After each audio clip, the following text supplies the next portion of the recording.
Enkwacho, the concert, the concert. Ha, Galaxy ine ekifaananyi kye yataddeyo. Omuyaaye alina ebintu byagaaya wali ku site. Omuyaaye omukyala eyabadde ng'ettama liri bweri. Kakati bagiyita taxi. Nze nina ekintu kye njagala mu omanyiza seekwekereza. Okay? You know very well nti abantu balya mayirungi naye bagalya quietly and hidden. Since agamba alien skin tolya mayirungi bwe gaba tegamukosa bwe ndaba nga gamukosa yamuga ava ku drugs. Okay? Because waliwo abagalya nga tegalina kye gabakola. Abagagga mu mamotoka gaabwe ago gemula abafuwa weed bafuwa enjaga naye agifuuyira muki mukava tava public. So Enkwacho festival, this boy ye yakozeseza ekintu kye ekimuli mu ngalo. And I think I have to go beyond just the Enkwacho itself to understand that yabadde a business that was successful. Okay. Business wise. Abantu omutwalo gumu n'omusomi.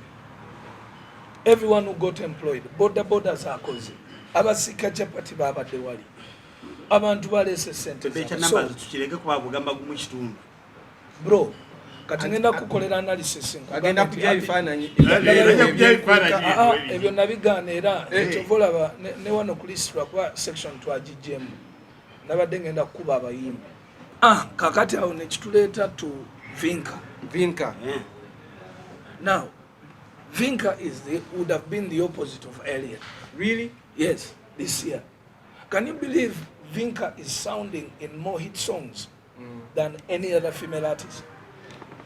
But Vinka has not made a single set of news. Kyetaagisa nti singa Vinka yali agasseewo eggulire n'ekibuli guno omwaka yali badde one of the yali badde top ayisizaawo ndongo oluyimba lwa Bailando. Then ayina collabos meka aina Chekecha Tutumama Dax Vibes Believe in God. Now ezo collabos zonna ziri big because of Vinka and the music. It's the music. Of course a collabo is always big because of both artists. Naye nkugamba nti that gives her 4 songs nga ziri big mu mwaka. Otegeera kyekiki nabagambye nti singa yabaddeko ekibuli ekya Nwaji naye ono omukazi mufumbo Bebe. I think is married. Ekibuli wanakireeta famire nesigala ati ekibuli kyentegeeza typically omuntu Bebe Cool baba ayimba nyimba za Museveni tomuteekako mbeera bw'omuteekako embeera nja kussaako embeera otegedde bwembanga nina bwendi embeera yange tekukosa ate gwe lwaki tonkosa ndeka kwa bwonkosa nina oteekawo defense otegedde. Alien yali tali mu bintu bya politics. Ne just someone ali magera atudde yali ayagala bamuvunamira. Abawagizi b'oyo omwana balina ekitaamu ku mitwe. Bali bagala omulenzi oyo aveeyo fada kubanga fada yamwenda osinga n'amuwa ku buwagizi obwa Freedom City. Bro, ngenda kugamba fada yenda osinze Enkwacho yagenda osinze mugende mufune video yaayo kyogamba yasinze Freedom City. Yegisinze emirundi ebiri Freedom City kafo katono wali mugendeyo mukola analysis ya akasaawe kali ate kawanvu. Okay, so tugende maaso Bebe. Tuvude ku Vinka. Yes. Now this one is a surprise to me. I found out that this is the artist who does this song. I think 2 days ago. Dax Vibes. yakusaze ku Bebe Cool list. Last born. Last born. Omanyi gyava. Dax vibes.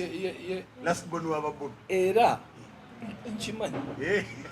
Kubanga abooluganda abawera baali talenti yagaana ng'eryawo njaba yaabo. Naye Bebe. Listen carefully. Eddie Yawe ayimba bulungi, but not extremely. Gabona alaba nti kati Eddie actually ye yasala line kwa Eddie soundinga bulungi nnyo. Eddie is sweet. Abalala era namwe munjulia kakati Mwana banjo. Naye bonna batadde mu basket. Abayimbi family abayimbi bendiko. It was a shock to me nti this song vocals zempulira ne vocal range zibelonginga to Dax. Okay. Era to me ate the style of the song nankubi akayimba ako Okasabula. gasimanyi kaani because nze usually nina ekizibu I don't find out oba luno ani ayimba you just play music. I play music. Okay. That has been one of my best songs until 2 to 3 days ago. Notegeera omuyimbi. Nganze magamba kana kayimba. First of all, abayimbi bawano abantu baagala tuyimbe music agenda towards Afrobeat. Okitegeera. Okay. So ntunulira Dax ngamba idea yajijewa first of all the genre. Second of all, since when did that kid get vocal ranges? So omuwadde akagoba natwala ebimuli byange ebisooka naye tewamuleeta tondeka ekiwaatu ate nga akayimba obadde okava oyagala bamugobe mu kika nene kulisi omulezi kulisi asigaleko ekiwaatu naye esonyiyo finally tufunyeyo ku muyimbi mu famire. Bebe Final gwe wakuba naye bato teyali muyimbi.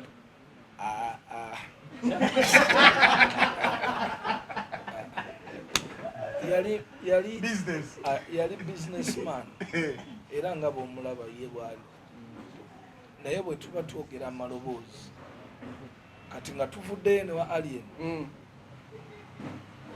Kyovulaba Alien alina characters yakuppa ku Bobi we yakira Bobi yakimakinga nga talina ddoboozi naye kati eno omwana if he stays in the right lines I think he can emerge.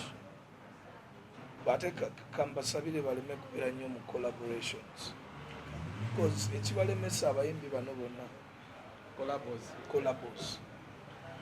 So flowers for Dax vibes. Dax. Gene maaso.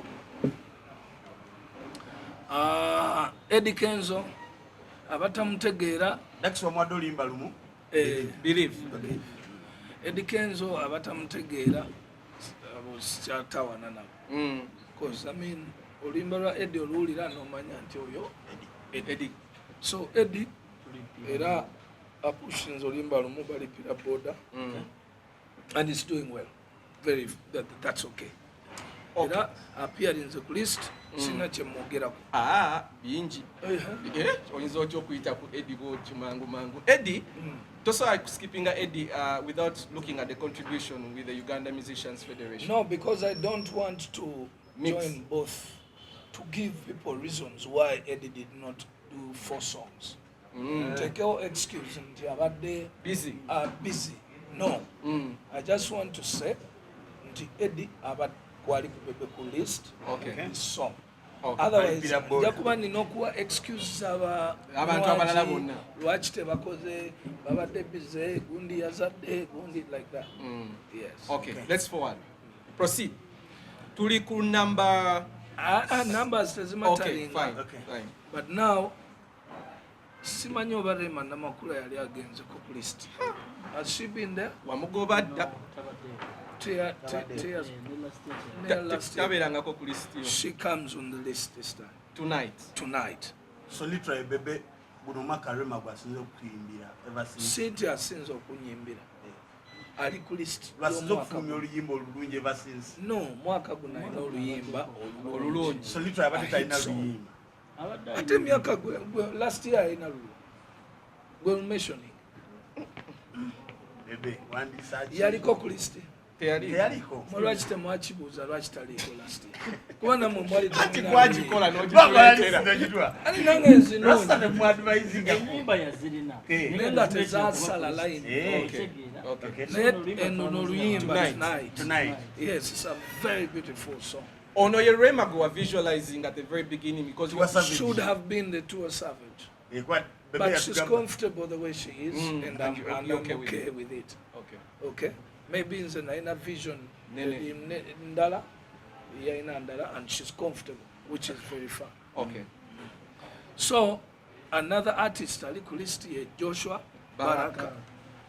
Joshua Baraka is not an artist I've engaged with, but this is a boy, a young man who when subira anti era in the beginning until last week we bangambe na nali manyi ali attached to swans because usually it is swans that has a character of creativity towards Afrobeat oba kale music ono ajo competing na Nigeria West Africa yes so if this guy came up with this idea yene producer way and whatever that's the perfect song and Joshua is the high-end artist in creation for Uganda that is if he can bwaba sobola okasolinga naye ate for this kind of music tatera kuba mu mainstream don't so worry how about does he survive without making money because on stage yes that's a very good question